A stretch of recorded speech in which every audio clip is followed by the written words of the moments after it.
Republicans blocked the subpoena of the bank records? Isn't follow the money the very first tenet of any investigation like this? Well, I think the White House is pressured. They pressured the House and they pressured the Senate to let's get past this issue. And I understand that.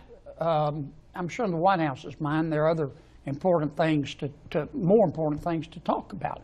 But the problem with that is that many people in the administration talked frequently before they became part of the administration, and some afterwards, about how, you know, there's some really important people there and involved, and the American people need to know, and now they've got to come clean. And I'm ready to get past it. If it were up to me, I'd just release the documents and let the chips fall where they may. Could the president be mentioned in them? Maybe. Wouldn't be surprised if he was, because he and Epstein many years ago were friends. But we'll never get past this on to other important things until they release the documents. 888-971-SAGE, 888-971-7243, Larry Elder, Salem News Channel. Now, as I mentioned before, the Biden administration had all these files for 4 years and didn't release them.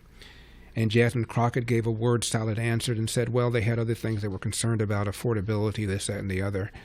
When, in fact, the Democrats didn't give a rip about this.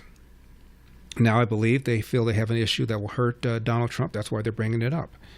But be careful what you wish for.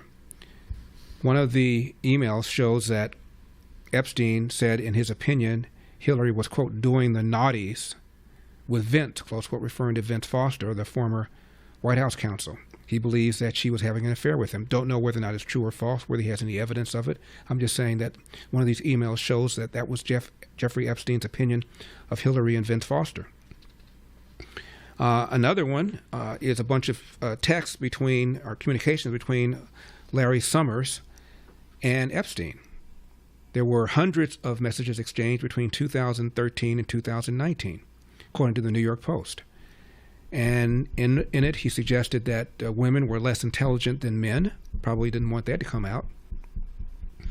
And Summers has been married for a long time, and he sought Epstein's advice on how he should handle a couple of relationships with women other than his wife. In one case, one woman apparently was brushing Summers off, and he asked Epstein what he should do about that. I mean, again, Epstein knew a lot of very powerful people, and I'm sure there are a lot of very embarrassing things in the files. I have no idea why they're not all being put out. My suspicion is what John Kennedy said, and that is that it is unlikely that they've got any damaging thing about Trump for two reasons. The Biden administration would have put it out if it had been there. And the second is that of the women who've come forward, and not all of them have, not a single one has said that Donald Trump did anything inappropriate.